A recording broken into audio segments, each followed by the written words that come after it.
An online retail company tracked the total number of monthly purchases. In July 2007, there were 4,720 purchases. And in September 2008, there were 5,000 purchases. The purchases followed a linear model in the form of S of t equals rt plus I, where S of t is the purchases in thousands, and t is the months, where January 2007 is 0. So that'd be the 0th month. A, sales are increasing by, well, that's what we're going to have to figure out. And we can use those 2 months that they gave us in order to figure out how much it is increasing. And we'll say that it's increasing per month, by the way. And so I think on the homework for this type of problem, you guys actually have to not only say how much it's increasing by, but choose the units for it as well. So we'll discuss that here in a second. And in fact, just by finding the slope on this, which is what this is really asking for, will tell us what the units should be. So we're looking at purchases and months. Okay, now the purchases depend on the months, so that's going to be our numerator, and our denominator will be in months. Okay, so I'm just kind of setting up how this is going to work, but I'm still going to use the slope formula on this. All right. So the 2 years that we're looking at are, I'm sorry, the 2 months, I should say. So July 2007, it wouldn't be the 7th month because January is 0. It would be the 6th month on that one, right? And you guys have watched me use my fingers. That shouldn't be something you're ashamed of when you're counting, all right? So February, March, April, May, June, July. Yeah, it's the 6th month, okay? So July of 2007 would have been the 6th month. So that's our 6th month, and it said that there were 4,720 purchases that month. Now, before I continue, at the bottom there it says the purchases are in thousands. So whatever we get on this, we actually have to look at it in terms of thousands, which is one of the reasons I actually hate this problem, among the many others. Well, in September 2008, there were 5,000 purchases. That's the easy part. But then we got to figure out what month that is, right? So January 2007 is 0. So January 2008 would be 12. And we're looking at September 2008. So January, February, March, April, May, June, July, August, September. That's the 20th month. All right. So this sets up the slope formula for us, which we do need, and this will tell us that it was 280 purchases. Yep, and that would be 14 months. And if we plug this into a calculator, it will tell us that it was increasing by, it looks like 20 purchases. That's the P per month. All right. So and how do we know it's purchases per month? Well, it's because we already defined what the numerator was back here with the P, that's purchases. Yeah, sorry, I'm too lazy to write purchases. And then the denominator is the months, okay? So we know it's purchases per month, and yeah, that's per 1 month because we simplified that down as far as we could. So we'll write this in 20, and then like I said, on the homework, I think you got to actually choose that purchases per month. I'll write it in on this one, just because I think on the homework, you got to do it. Purchases per month. I think I can squeeze that in there. There we go. And we got that using the two values that they gave us there with July 2007, September 2008. There we go. Now it says to write out the linear model function with the parameter values. Well, it's S of t, and that says, excuse me, rt plus I. I guess R is the rate, and then I would be considered the initial value, which I guess I is kind of common in science, but it's kind of weird to see it right here. Well, we just figured out what the rate is, and that's 20 purchases per month. So we're just going to multiply that by t on this one. And yes, I know it's per thousand, so we got to be careful. It's not actually going to be this. We got to actually convert it into the thousands, which we'll do after we figure out what the initial value is. Well, if in July 2007 there were 4,720 purchases, then we've got to go back to January 2007, which would be month 0, okay? Well, it's 20 purchases per month, so we know that for sure. And then, well, that would be back 7 months, right? January, February, March, April, May, June. Kind of makes sense now that I think about that. So we're going back 6 months to get to January on that. Well, it's 6 months that we're going back, and we're going back 20 purchases per month, so we're going to multiply this by 20 purchases per month.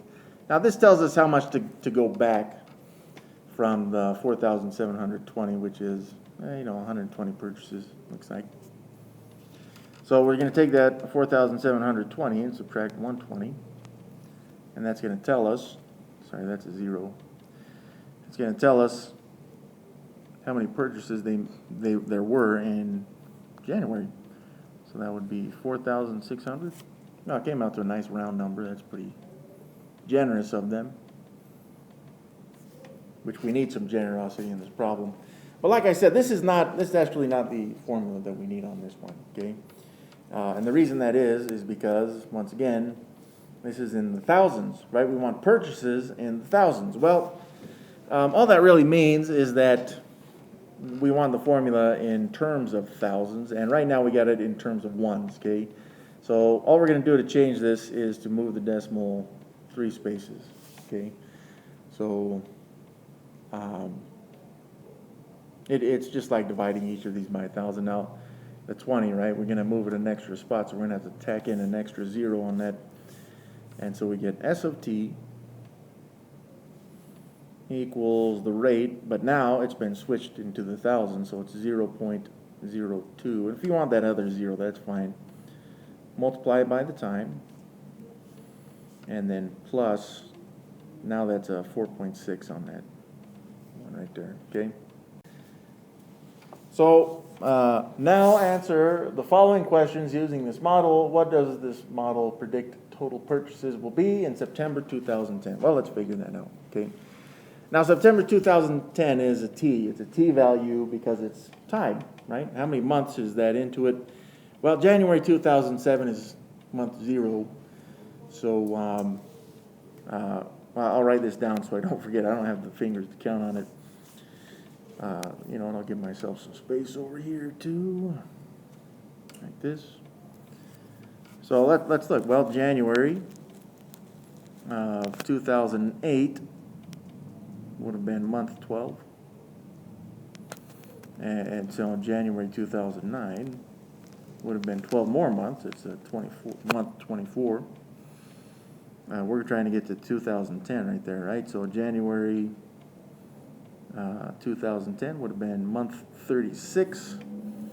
And then you got 36, February's 37.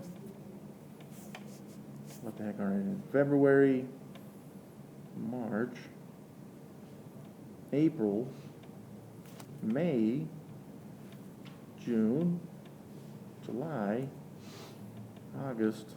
Just barely had enough room. September. So it's month 44 on that, okay? I did it off of January, which means that, like up here they gave us the September business right there with 2008, and you could have said, well, every September is another 12 months after that, and that's fine too. But you should end up with month 44 either way. Okay, so for part C, we know we're in month 44, so let's give ourselves some more space here. And so the formula is S of t equals 0.02 t plus 4.6. Now remember, this also is in the thousands. It does not want the answer in thousands, though, so we'll have to convert this at the end anyways, which means we could have used the original formula. Freaking jerks. But, yeah, the T is month 44, right? So we're going to replace that with month 44 from over here, right? That's month 44. So it's S of 44, really. And that's a nice thing about function notation. It does kind of communicate what values are representing. So the purchases based on month 44 would be this formula. So I'm going to go to my calculator to do this. .002 times the 44th month plus 4.6. That gives me, and again, just with this formula, this is what it's given me. So S of 44 equals 5.48. That's what I got. But again, this is not actually the final answer on this one because it wants the total purchases, but this is in thousands. So now we got to move the decimal back. So it's actually 5,480 purchases in September 2010. Bam. All right, in what month and year does the model predict sales will be 5,640? Well, look, if we got 5,480 for September 2010, and you could work off that number if you'd like. That's not really what they want us to do. That doesn't mean you can't. I'm going to use the formula for it because I think that's what they want. Okay, so it's going to be month. We don't know the month on this one, so T is still an unknown, and it was 0.02. And again, if you went back to the original for this one, that it should still work. In fact, you may want to because again, it's convert this one multiplied by T plus the 4.6.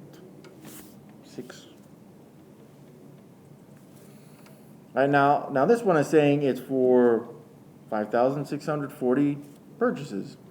So we gotta get rid of this garbage right here and replace it with the number of purchases. That's what S of T is, 5,640. All right, but remember, this is not in thousands right now. I mean, it's 5,000, but we got to convert this one. So, right, we would have moved the decimal 3 times to the left there to make it 5.640.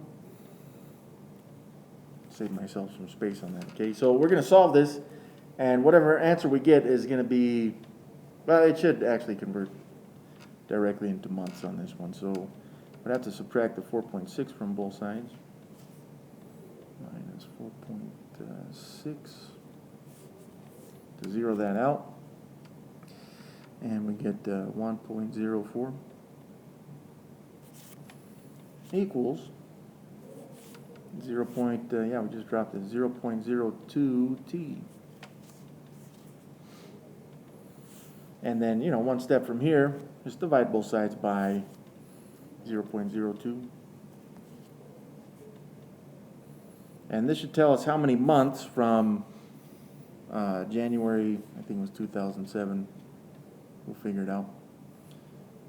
All right, so that makes a 1T right there. So T, this is again in months. I don't know what that is. 1.04 divided by 0.02, 52. Yeah, that's 52 months away from the original month. Yeah, I gotta go back on that. Yeah, January 2007. Well, 52 months from January 2007.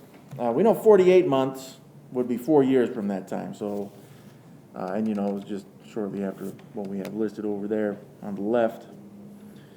But let's go ahead and put it in here. So 4 years later would be 48 months into it, which means that would be January 2011.